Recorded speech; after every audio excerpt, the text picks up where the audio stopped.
ನಮಸ್ಕಾರ ಪ್ರೀತಿಯ ವೀಕ್ಷಕರೆಲ್ಲರಿಗೂ ಸಂಕಲ್ಪ ಸುದ್ದಿ ಕಾರ್ಯಕ್ರಮಕ್ಕೆ ಆತ್ಮೀಯ ಪ್ರೀತಿಯ ಸ್ವಾಗತ ಹೇಳ್ತಾ ಇರೋದು ನಾನು ಅನುಷಾ. ಮೊದಲನೇ ಬಾರಿ ನಮ್ಮ ಚಾನಲ್ ವೀಕ್ಷಿಸ್ತಾ ಇದ್ದೀರಾ ಅಂದರೆ ಈಗಲೇ ನಮ್ಮ ಚಾನಲ್ನ ಸಬ್ಸ್ಕ್ರೈಬ್ ಮಾಡಿ ನಮ್ಮ ವಿಡಿಯೋಸ್ನ ಲೈಕ್ ಮಾಡಿ.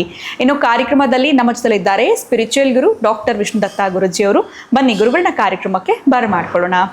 ನಮಸ್ತೆ ಗುರುಗಳೇ, ಕಾರ್ಯಕ್ರಮಕ್ಕೆ ಭಕ್ತಿಯ ಸ್ವಾಗತ. ಒಳ್ಳೆದಾಗ್ಲಿ ಅಮ್ಮ. ಗುರುಗಳೇ, ಒಂದು ವಾರಾಹಿ ನವರಾತ್ರಿಯ ಕುರಿತಾಗಿ ನಮಗೆ ಸಾಕಷ್ಟು ಮಾಹಿತಿನ ತಿಳಿಸ್ಕೊಡ್ತಾ ಬಂದಿದ್ದೀರಾ. ಇನ್ನು ಈ ದಿನ 4ನೇ ದಿನ, ಈ ದಿನ ಯಾವ ದೇವಿಯ ಆರಾಧನೆಯನ್ನು ಮಾಡಬೇಕು, ಇನ್ನು ನೈವೇದ್ಯಕ್ಕೆ ನಾವು ಏನನ್ನ ಬಳಸಬೇಕಾಗತ್ತೆ, ಯಾವ ಬಣ್ಣದ ಹೂಗಳಿಂದ ದೇವಿನ ಪೂಜಿಸೋದ್ರಿಂದ ನಮಗೆ ಉತ್ತಮವಾಗಿರುವಂಥ ಫಲಗಳು ಸಿಗುತ್ತೆ, ಇದ್ರ ಕುರಿತಾಗಿ ತಿಳಿಸ್ಕೊಡಿ. ಓಂ ವಿಶ್ವಸ್ಮೈ ನಮಃ. ಪ್ರೀತಿಯ ಬಂಧುಗಳೇ, ಈ ದಿನ ಅದರಲ್ಲೂ ನಮ್ಮ ಕನ್ನಡದ ಭುವನೇಶ್ವರಿ ಕನ್ನಡಾಂಬೆ. ಈ ಕಾರ್ಯಕ್ರಮದ ಪ್ರಾಯೋಜಕರು NK42 Fitness. Get your growth, speak loudly. Your fitness journey starts here. NK42 Fitness, 2nd floor, Zudio Shop Building, Balagere Road, Vartur. Contact 973194115. Transform your body, transform your life.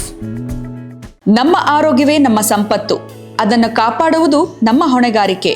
Bhagwan noni 55ಕ್ಕೂ ಹೆಚ್ಚು ಆರೋಗ್ಯದ ಸಮಸ್ಯೆಗಳಿಗೆ ರಾಮಬಾಣ. ಇದು ಕೇವಲ ಔಷಧಿ ಮಾತ್ರವಲ್ಲ, ಅಮೃತ ಸಂಜೀವಿನಿ. ನಮ್ಮ ಸಂಸ್ಥೆಯ ಉತ್ತಮ ಗುಣಮಟ್ಟದ ಹೇರ್ ಆಯಿಲ್, ಪೇನ್ ಆಯಿಲ್ ಮತ್ತು ನೋನಿ ಸೋಪ್ ಲಭ್ಯವಿದೆ.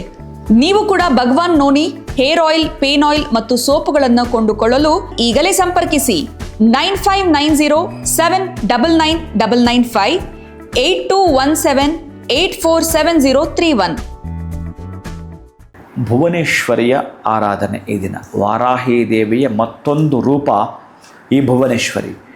ಭುವನೇಶ್ವರಿಯನ್ನು ಆರಾಧನೆ ಮಾಡಿದರೆ ಬಹುಶಃ ಮುಖ್ಯವಾಗಿ ನಮಗೆ ಬೇಕಾಗಿರೋದು ಮಾನಸಿಕ ಒತ್ತಡಗಳಿದಾವಲ್ಲ, ಅಂತಹ ಮಾನಸಿಕದಿಂದ ಒತ್ತಡದಿಂದ ಜರ್ಜರಿತರಾಗಿದ್ದರೆ ಮೇಯ್ನ್ ನಮಗೆ ಬೇಕಾಗಿದ್ದೇ ಅದು.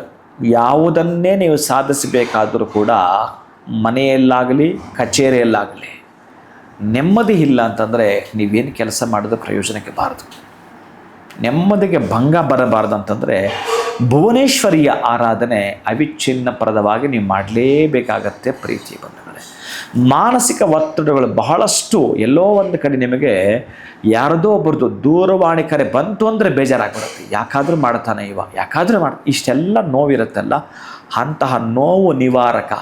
ಹೆಡ್ಡಾಕ್ ಬಂದರೆ ಮುತ್ತಾಂಜನ ನೀವು ತಿಕ್ಕುತ್ತೀರಲ್ಲ ತಲೆಗೆ, ಹಾಗೆ ನಮಗೆ ಆ ರೀತಿಯಾಗಿ ಮಾನಸಿಕವಾಗಿ ನಾವು ನೊಂದು ಬಿಟ್ಟಿದ್ದೀವಿ ಅಂತಂದರೆ ನೀವು ಭುವನೇಶ್ವರಿ ಆರಾಧನೆ ಮಾಡ್ತೀನಿ ಅಂತಂದರೆ, ಮಾನಸಿಕ ಒತ್ತಡಗಳ ರಹಿತವಾಗಿರ್ತಕ್ಕಂಥ ಜೀವನವನ್ನು ಮಾಡಬೇಕು ಅಂತಂದರೆ ಅದು ಈ ದಿನದಲ್ಲಿ ನವರಾತ್ರಿಯ ಗುಪ್ತ ನವರಾತ್ರಿಯ 4ನೇ ದಿನದಲ್ಲಿ ಭುವನೇಶ್ವರಿಯನ್ನು ನಾವು ಆರಾಧನೆ ಮಾಡೋದೇ ಆದರೆ, ವಾರಾಹಿನೇ ನೀವು ಪ್ರತಿನಿತ್ಯ ಆರಾಧನೆ ಮಾಡಿದ್ರು ವಾರಾಹಿ ಅಷ್ಟೋತ್ತರವನ್ನು ಭುವನೇಶ್ವರ ಅಷ್ಟೋತ್ತರ ಎರಡನ್ನೂ ಕೂಡ ಹೇಳ್ಕೋಬಹುದು, ಅಭ್ಯಂತರವಿಲ್ಲ. ಪ್ರೀತಿಯ ಬಂಧುಗಳೇ, ಇನ್ನು ಈ ವಾರಾಹಿ ದೇವಿಗೆ ಸಂಬಂಧಪಡ್ತಕ್ಕಂಥ ಪುಷ್ಪಗಳು ನೀವು 5 ವರ್ಣ ಎಷ್ಟು ತರಹದ ಬಣ್ಣ ಬಣ್ಣದ ತೋಮಾಲೆಗಳು ಹಾಕ್ತಿರೋ, ಬಣ್ಣ ಬಣ್ಣದ ಪುಷ್ಪಗಳು ಹಾಕ್ತಿರೋ, ಭುವನೇಶ್ವರಿಗೆ ಬಿಳಿಯ ವರ್ಣದ ಪುಷ್ಪಗಳು ಹಾಕಿದ್ರೆ ಬಹಳ ಖುಷಿ ಪಡ್ತಾಳೆ, ಬಹಳಷ್ಟು ಖುಷಿ ಪಡ್ತಕ್ಕಂಥದ್ದು. ಇನ್ನು ಈ ಅಮ್ಮನಿಗೆ ಭುವನೇಶ್ವರಿಗೆ ನೀವು ನೈವೇದ್ಯ ಅಂತ ಮಾಡಿದರೆ ಬಹುಶಃ ನೀವು ಇನ್ನೊಂದು ಮಾಡಿರೋದಿಲ್ಲ ಗೊತ್ತಿಲ್ಲ, ದೋಸೆ ಬಹಳ ಇಷ್ಟಪಡ್ತಾಳಂತೆ.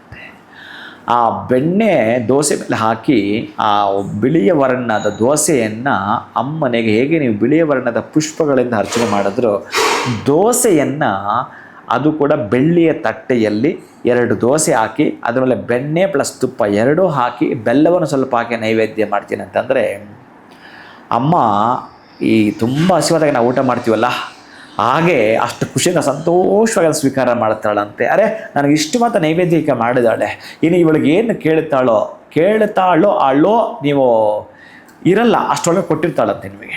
ಅಮ್ಮ ನಿಮಗೆ ಅಷ್ಟು ಬೇಗ ನಿಮ್ಮ ಹರಕೆಗಳನ್ನು ತೀರಿಸಿರುತ್ತಾಳಂತೆ. ದೋಸೆಯನ್ನು ಈಗ ನೀವೇನಾದರೂ, ನಾನೀಗ ಬೆಳಗ್ಗೆ ಹೇಳಿದ್ದೀನಿ, ಇವತ್ತು ಸಂಜೆ ನೀವು 6 ಗಂಟೆಗೆ ಮಾಡ್ತೀರೋ 7 ಗಂಟೆಗೆ ಅಂದರೆ ಒಟ್ಟಾರೆಯಾಗಿ ಕತ್ತಲಾಗ್ತಾ ನೀವು 7 ಗಂಟೆ ಮೇಲೆ ಅಮ್ಮನನ್ನು 9 ಗಂಟೆ ಮಾಡಿದ್ರು 10 ಗಂಟೆಯಲ್ಲಿ ಮಾಡಿದ್ರು ಕೂಡ ಆನಂದ ಪಡ್ತಕ್ಕಂಥದ್ದು. ಒಂದಷ್ಟು ಪುಷ್ಪಗಳು ಬಿಳಿಯ ವರ್ಣದಿಲ್ಲ ಗುರುಗಳೇ, ಕೆಂಪು ವರ್ಣ, ನೀಲಿ ವರ್ಣ ಯಾವುದಾದ್ರೂ ಮಾಡಿ ಅದರ ಪ್ರಧಾನವಾಗಿರ್ತಕ್ಕಂತಹ 2 ಹೂವುಗಳನ್ನು ಹಾಕಿ ಅಮ್ಮನನ್ನು ಆರಾಧನೆ ಮಾಡ್ತೀನಿ ಅಂತಂದರೆ, ಇನ್ನಾದರೆ ವಿಧಿವಿಧಾನ ನಾನು ತಿಳಿಸಿಕೊಟ್ಟಿದ್ದೆ ನಿಮಗೆ. ಪ್ರತಿನಿತ್ಯ 1 ಲೋಟ ಇಟ್ಕೊಂಡು ಆಚಮನ ಮಾಡೋದು, ಆ ಲೋಟವನ್ನು ಪಕ್ಕಕ್ಕಿಟ್ಟು ಇನ್ನು ಅಮ್ಮನಿಗೆ ಅರ್ಘ್ಯ ಪಾದ್ಯ ಕೊಡ್ತಕ್ಕಂತಹ ಧೂಪ ದೀಪ ನೈವೇದ್ಯ ನೀರಾಜನೆ ಮಾಡತಕ್ಕಂಥ ಪದ್ಧತಿ. ಇನ್ನು ದಿನಕ್ಕೆ ಒಂದು ಅಪೂರ್ಣ ಆಗಿರ್ತಕ್ಕಂಥ ಕೆಲಸಗಳು ಪೂರ್ಣ ಆಗಬೇಕು ಅಂದರೆ ಒಂದೊಂದು ತೆಂಗಿನಕಾಯಿ ಹೊಡಿತಾ ಬರುವಂಥದ್ದು. ಇಷ್ಟೆಲ್ಲ ಮಾಡಿಕೊಳ್ಳುತ್ತಾ ಭುವನೇಶ್ವರಿಯ ಆರಾಧನೆ ಮಾಡಿಕೊಳ್ಳುತ್ತಾ ಭುವನೇಶ್ವರಿಯ ಮಂತ್ರವನ್ನು ಕೇಳಿಸ್ಕೊಳ್ತಾ ಭುವನೇಶ್ವರಿಯ ಆ ಒಂದು ಶ್ಲೋಕ, ಅಷ್ಟಕ, ಅಷ್ಟೋತ್ತರ ಶತನಾಮಾವಳಿಯನ್ನು ನೀವು ನಿರರ್ಗಳವಾಗಿ ಪೇಪೀಯ ಮಾನಮ್ಮುದ ಅಂತ ಹೇಳಿಕೊಂಡು ಮಾಡ್ತೀನಿ ಅಂತಂದರೆ ಖುಷಿ ಸಂತೋಷ ಇವೆರಡು ಕೂಡ, ಅಂದರೆ ಖುಷಿ ಮತ್ತು ಸಂತೋಷ ನಿಮ್ಮ ಮನೆಯಲ್ಲಿ ಮಕ್ಕಳು ಕುಣಿದಾಡ್ತಾರಲ್ಲ ಹಾಗೆ ಕುಣಿತಿರ್ತಾವಂತೆ ದೋಸೆಯ ನೈವೇದ್ಯದೊಂದಿಗೆ ಪ್ರೀತಿಯ ಬಂಧುಗಳು. ಖುಷಿ ಸಂತೋಷ ನಮ್ಮ ಮನೆಯಲ್ಲಿ ತುಂಬಿರಬೇಕು ಅಂತಂದರೆ ಈ ದಿನ ಭುವನೇಶ್ವರಿ ದೇವಿಯ ಆರಾಧನೆಯನ್ನು ನಾವು ಹೇಗೆ ಮಾಡಬೇಕು, ಜೊತೆಗೆ ಬಿಳಿ ವರ್ಣದ ಪುಷ್ಪಗಳಿಂದ ನಾವು ಆರಾಧನೆ ಮಾಡೋದ್ರಿಂದ ಸಾಕಷ್ಟು ಯಶಸ್ಸನ್ನ ಕಾಣ್ತೀವಿ ಅನ್ನೋದ್ರ ಬಗ್ಗೆ ತಿಳಿಸ್ಕೊಟ್ರಿ. ಇನ್ನು ವಿಶೇಷವಾಗಿ ಯಾವುದಾದ್ರೂ ಸಿಹಿ ಹೇಳ್ತೀರಾ ಅಂತ ಅಂದ್ಕೊಂಡೆ ಗುರುಗಳೇ, ಆದರೆ ದೇವಿಗೆ ದೋಸೆ ಇಷ್ಟ ಅನ್ನೋಂಥದ್ದು ಈ ವಿಚಾರವಾಗಿ ಗೊತ್ತಾಯಿತು. ಎನಿವೆ ಸಾಯಂಕಾಲ ಇರೋದ್ರಿಂದ ನಾವು ಈಗಲೂ ಕೂಡ ತಯಾರಿಯನ್ನು ಮಾಡ್ಕೊಳ್ಬಹುದು. ಈ ಒಂದು ವಿಚಾರದ ಬಗ್ಗೆ ಸಂಪೂರ್ಣವಾಗಿ ತಿಳಿಸ್ಕೊಟ್ಟಿದ್ದಕ್ಕೆ ತಮಗೆ ಧನ್ಯವಾದಗಳು. ನಮಸ್ಕಾರ. ಹರೇ ಶ್ರೀನಿವಾಸ. ಇನ್ನು ಈ ದಿನ ಭುವನೇಶ್ವರಿ ದೇವಿಯ ಆರಾಧನೆಯನ್ನ ನೀವು ಹೇಗೆಲ್ಲ ಮಾಡಬೇಕು ಅನ್ನೋದ್ರ ಬಗ್ಗೆ ತಿಳಿಸ್ಕೊಟ್ಟಿದ್ದಾರೆ. ಜೀವನದಲ್ಲಿ ಸಾಕಷ್ಟು ಖಿನ್ನತೆಗೆ ಒಳಗಾಗಿದ್ದೀರಾ, ಇದರಿಂದ ಹೊರಗಡೆ ಬರಬೇಕು ಅಂತಂದ್ರೆ ಈ ದಿನ ಭುವನೇಶ್ವರಿ ದೇವಿಯ ಆರಾಧನೆಯನ್ನ ಮಾಡ್ಕೊಳ್ಳಿ. ನಮಸ್ಕಾರ. ಈ ಕಾರ್ಯಕ್ರಮದ ಪ್ರಾಯೋಜಕರು NK42 Fitness. Get your growth, speak loudly. Your fitness journey starts here. NK42 Fitness, 2nd floor, Zudio Shop Building, Balagere Road, Vartur. Contact 97319 4115. Transform your body, transform your life. ನಮ್ಮ ಆರೋಗ್ಯವೇ ನಮ್ಮ ಸಂಪತ್ತು, ಅದನ್ನು ಕಾಪಾಡುವುದು ನಮ್ಮ ಹೊಣೆಗಾರಿಕೆ. ಭಗವಾನ್ ನೋಣಿ 55ಕ್ಕೂ ಹೆಚ್ಚು ಆರೋಗ್ಯದ ಸಮಸ್ಯೆಗಳಿಗೆ ರಾಮಬಾಣ. ಇದು ಕೇವಲ ಔಷಧಿ ಮಾತ್ರವಲ್ಲ, ಅಮೃತ ಸಂಜೀವಿನಿ. ನಮ್ಮ ಸಂಸ್ಥೆಯ ಉತ್ತಮ ಗುಣಮಟ್ಟದ ಹೇರ್ ಆಯಿಲ್, ಪೇನ್ ಆಯಿಲ್ ಮತ್ತು ನೋಣಿ ಸೋಪ್ ಲಭ್ಯವಿದೆ. ನೀವು ಕೂಡ ಭಗವಾನ್ ನೋಣಿ ಹೇರ್ ಆಯಿಲ್, ಪೇನ್ ಆಯಿಲ್ ಮತ್ತು ಸೋಪುಗಳನ್ನು ಕೊಂಡುಕೊಳ್ಳಲು ಈಗಲೇ ಸಂಪರ್ಕಿಸಿ 9590799995 8217847031.